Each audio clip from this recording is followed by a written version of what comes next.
Evento numismático. Qué gusto verlos todos aquí. Y ahora me paso al inglés, ya que solo hace 4 meses que estoy aprendiendo español. So we have for this session, for this international session, the topic change. The topic change is a little bit unusual. You're all used to numismatic topics, to topics about coins. But what we will do this time is we are talking about us. We are talking about our world. We are talking about our world as collectors, as numismatic dealers, as people who are in this world of numismatics. And we want to look at the change, why it's changing so fast, and why this change is happening. I was wondering, shouldn't we have to open that people are aware that something is in here, because we might have some other people coming in, which wouldn't be bad. So we have invited 3 renowned speakers from 3 different nations who will tell us from their perspective. Shana, kommst du auch zum Podium? From their perspective, how their numismatic world has changed. We'll take a look first into the world of numismatic museums and coin cabinets. Then we will have a look at the world of coin dealers. And then last we will have a look at the world of contemporary coinage. After that we will have a short break, and then we will have a round table in order to talk about the change that coin collectors are witnessing. Because Adolfo Ruiz was so nice that he had, please come in, we won't bite. He had a survey made of what changes are the most important to you. And so we will speak about the changes a coin collector is witnessing in this world today. We will speak about prices, we will speak about the influence of the internet, and we will speak about grading, globalization, and about why the prices of coins are so high now. So let's start with Cecilia van Heijnen. And with that, we are just in the middle of the first section. We've invited her because she is one of the very most advanced coin cabinets in the world. Unfortunately, she caught a cold, so she won't be able to give her lecture. Nevertheless, she sent me her manuscript, so I will try to read what she has told me, so we have at least a chance to get a glimpse of what she is telling you about how the world of coin cabinets is changing and will change in the future. So I have Shanna, do you have the machine to click?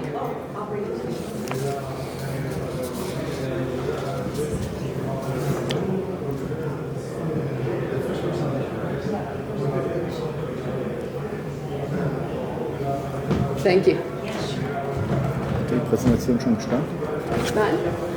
So can I have the first presentation? Yes, sir. Introduce myself. So here we have her presentation, and unfortunately she can't attend, so I will do that. She's coming from the Economic Museum in Stockholm, the Royal Coin Cabinet. And the Economy Museum is a cultural history museum and part of the National Historical Museums, a Swedish government agency under the Ministry of Culture. The agency includes 7 museums and 1 department for contract archaeology. And these museums are, except for the Economy Museum, the Swedish Holocaust Museum, the Hullville Museum, a private 19th century palace, the Skokloster Castle, one of the world's best preserved Baroque castles, the Royal Armoury, the Swedish History Museum, and the Tumba Paper Mill Museum, which is part of the Economy Museum located outside Stockholm. And there Sweden's banknotes were produced. It's worth noting that neither the Economy Museum nor the Tumba Paper Mill Museum are part of the central bank, although we maintain a collaborative relationship. So about the collections. The museum's collections are among the oldest in Sweden, with roots going back to 1572. They began under King John III during a political dispute between Sweden and Denmark regarding the use of the 3 crowns symbol in the national coat of arms. To prove that Sweden was first and had better right, the king initiated the collection of coins bearing the 3 crowns symbol. Today, the collection includes 650,000 objects, about 450,000 being coins. It's one of the world's biggest and most important collections, I might add. Cecilia is too modest to say that. It's also about banknotes, medals, tokens, share certificates, piggy banks, wallets, and much, much, much more. So when you're interested in Swedish coins, you have the possibility to look at them, because in recent years, digitization has been a major focus of the coin cabinet for both security reasons and accessibility. So far, 125,000 objects have been digitized, and of those, 110,000 objects are available with image, which is enormous work.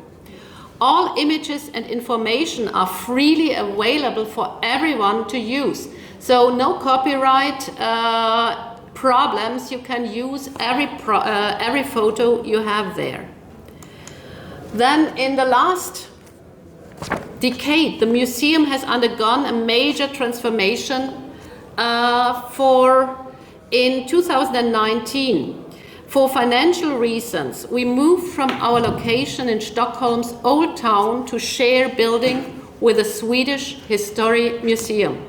This was a complex move, especially with the collections, remember, 650,000 objects, and took nearly 4 years to complete.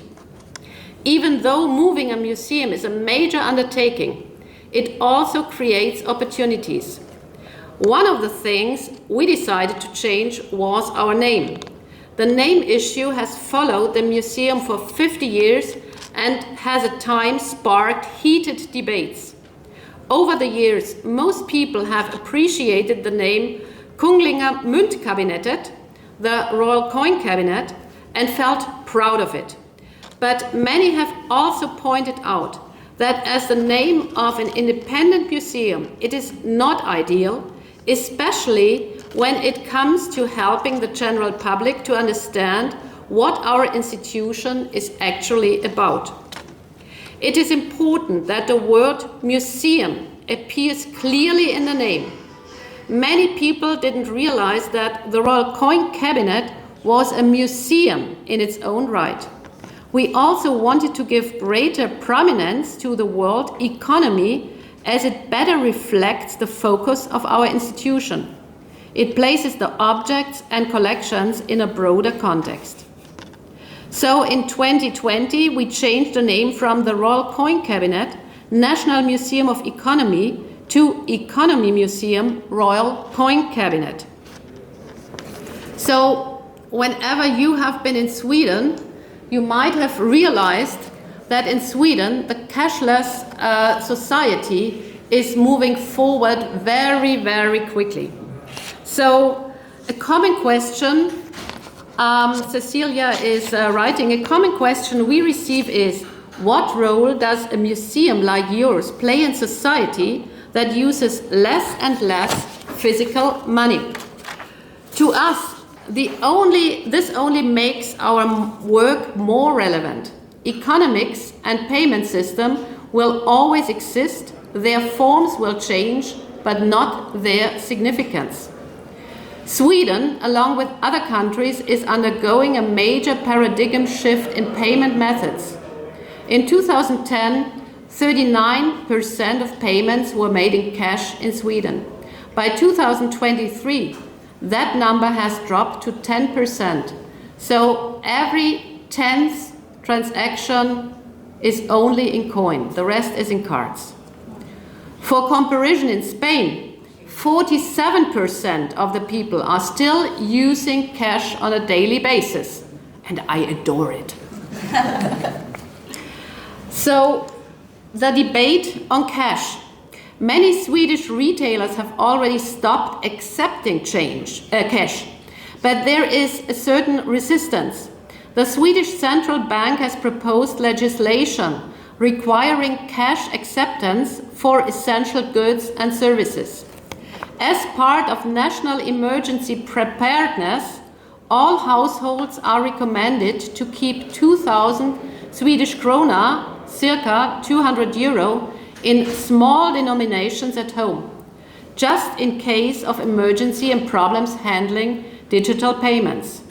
So even in a mostly cashless society, cash retains a strategic and psychological importance. And for us as a museum, this shift is a fascinating one to explore. So, our mission today as a museum. Our foundation remains our numismatic collections. But over time, our subject area has broadened significantly to include economic history. In fact, already in the 1940s, economic historian Professor Eli Heckscher, considered the father of the field in Sweden, helped shape our permanent exhibition. These elements, the numismatic collections and economic history, will always remain important cornerstones of the museum. But we also engage with various contemporary issues, and we are particularly interested in combining historical perspective with the present. Financial literacy is a concept that has gained increasing importance in the last 15 years. It is based on the idea that individuals need economic competence to make informed financial decisions, something that is crucial both for the individual and for the society as a whole. Our museum addresses financial literacy through our educational work. By using both historical and contemporary examples along with authentic objects, we can spark interest in our field and make it engaging. And I think that in Sweden, and this is not in the paper, they are very, very innovative in finding completely different approaches to engage with the topic coins, money, numismatics. So on June 1st, and here I continue with the manuscript, on June 1st, 2024, we opened two new permanent exhibitions, Money and the Economy Lab. Together, they span 400 square meters across 2 floors. We collaborated with the internationally renowned design firm Ralph Appelbaum Associates from Berlin. So, the Money exhibition on the ground floor, the exhibition Money, is located. The opening section highlights that the economy is always a part of you, in even the smallest everyday actions, whether you think about it or not. It also poses the question, what is money? In the image to the left, you can see silhouettes of people, and between them display cases with objects. This illustrates how means of payment are created in the relationships between people to meet various needs. The second and larger part of the exhibition is chronological and divided into 6 themes, each based on key historical processes. So the next is coins and stories. In the exhibition on the lower floor, around 3,000 objects are on display, combined with both analog and digital interactive features. We want the permanent exhibitions to appeal to a broad audience, but also to be relevant to enthusiasts with special interest. In 5 specially designed display cases, we have gathered key objects from Swedish coin history. The coins are shown alongside digital screens that provide in-depth information in both Swedish and English, as well as high resolution, zoomable images of each individual object. For those who cannot visit the museum in person, this content is also available to explore digitally from home. So you have a good chance to visit the Stockholm Museum from your computer at home. The next are thematic displays. Other showcases are more thematic. Some examples of objects that are displayed are plate money, minted in 1644 to 1645. They were made of copper and weighed almost 20 kilograms. These are the world's largest coins ever used in regular circulation. However, they were not very practical to handle. Smaller denominations remained in use until 1776. Europe's first banknotes, dating from 1661, they emerged as a side effect of the impractical plate money. People could deposit their heavy plate money as Sweden's first bank, and in return they received a receipt. These receipts began to circulate in place of the plate money, and in this way Europe's first banknotes were born. A Bitcoin machine. This is the youngest object in our exhibition. The idea was that users would insert banknotes which would then be converted into digital Bitcoin. The machine was not a success, but it serves as an interesting illustration of the transition from physical to digital forms of payment.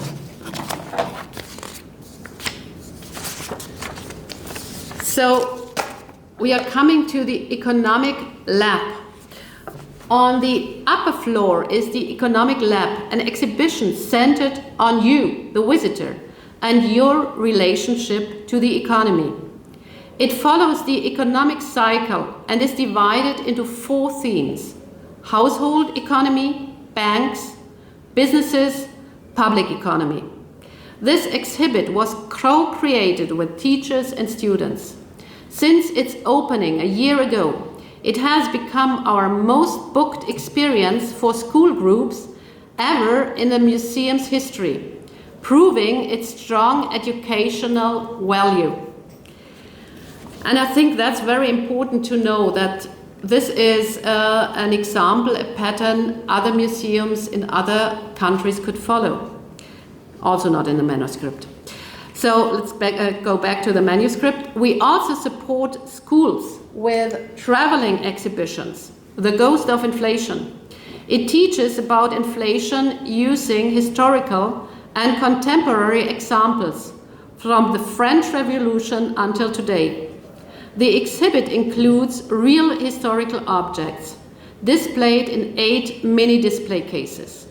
Digital lessons are accessed online. It's a great example of how we combine contemporary relevance, historical depth, and engaging material. Future projects. Finally, I want to share 2 exciting exhibition projects currently in the pre-study phase. And I think for me that's one of the best examples how in Stockholm they are thinking of a museum concept. Money and Happiness. This is a collaboration with Mikael Dahlen, professor of the Stockholm School of Economics. Themes to explore in this project can be, for example, the connection between income and happiness and consumption and identity. We perceive it as a highly interactive experience and also that objects will be displayed. Through the collaboration with Dahlen, known for his unexpected approaches, we want the exhibition to give the Economy Museum a tone of curiosity, excitement and surprise. The goal is to strengthen the museum's identity as a modern and relevant institution that dares to challenge and inspire. The subject offers both joy and reflection, but also carries a deeper, more serious dimension. Another exhibition will be What is the Cost of a Person? It's a collaboration with the Nobel Prize Museum, the Red Cross Museum in Geneva, the Peace Center in Oslo, and the Medical Museum in Copenhagen. This project will explore the intersection of economy and humanity, from medical ethics to human rights, bringing multiple disciplines and perspectives into dialogue. To conclude, numismatics may begin with coins, but it does not end here. At the Economy Museum Royal Coin Cabinet, we place coins in context. We explore how money shapes societies, identities, and relationships, past, present, and future. Our work bridges centuries, speaks to today's challenges, and helps people understand their economic world more clearly.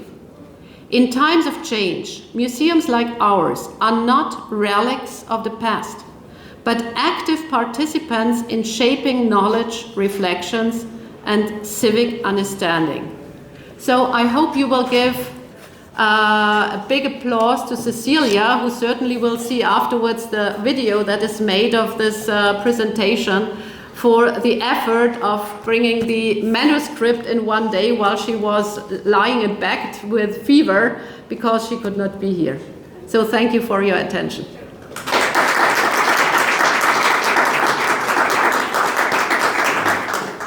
Do you have any remarks about the changing role of museums or anything you would like to ask at that point? Or should we move on? We would have 4 minutes to discuss museums. I have a question, Michelle. Yeah. Do you personally think that museums are doing a good job of incorporating coins in their collections? And what are your thoughts on that? Let's put it like this. I'm traveling all around the world. And whenever I'm somewhere, I'm looking at the museums. And whenever I'm sitting in a museum, I'm looking where are the coins. And there are museums who are doing a fabulous role in integrating coins into their exhibition, or let's call it not coins, but economic objects into their exhibition. Others are still in a mood that you have to separate coins and not show them within the exhibition. I think both have a relevant argument. Yeah. And we need both in the museums. We need centers for coins, and we need the coins integrated in the museum. But what I have a problem with is when you have thousands of coin, one. Even I am bored. Sure. So we have to think of new ways of presenting coins to a broad public that is not used to look at coins. And the Swedish Economic Museum, they have a huge tradition in working on that. So they had, for example, the former museum, they started to display coin hoards in a room where a dragon was, a puppet of a dragon was around all these coin hoards that were exhibited there. And of course, that's something completely different when you enter a dark room with spotlights and a dragon lying around it, and then you have these piles of coins. And in Sweden, you have piles of coins. They have fabulous coin hoards. So I think they have a great tradition in doing that, and I hope that this will continue and that this will be an inspiration for many museums.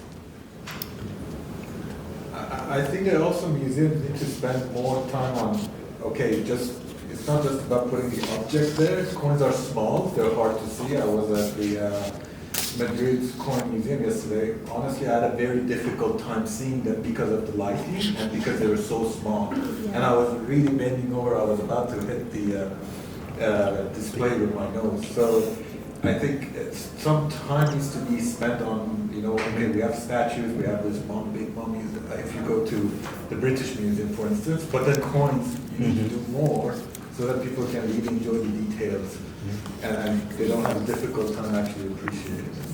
There used to be an old joke among museum curators. Why do museum directors give so easily money to buy modern art, and why it's so difficult to get money for coins? It's very easy. In the newspaper, they look much better before a big modern picture behind them than with a coin in their hand. The internet has given us the chance to improve that because we are as big as any modern picture. Nevertheless, when we come to the exhibitions, we need to develop new forms of displaying the coins. And I think there are many museums that have good examples with the big screens where coins are blown up. So you have the coin on one side and the blow-up picture on the other. You can turn it around, you have explanations. So it's a good way of displaying it. But that's really an issue because our objects are not made for museums. Our objects are made for intense correspondence. So here we have to work.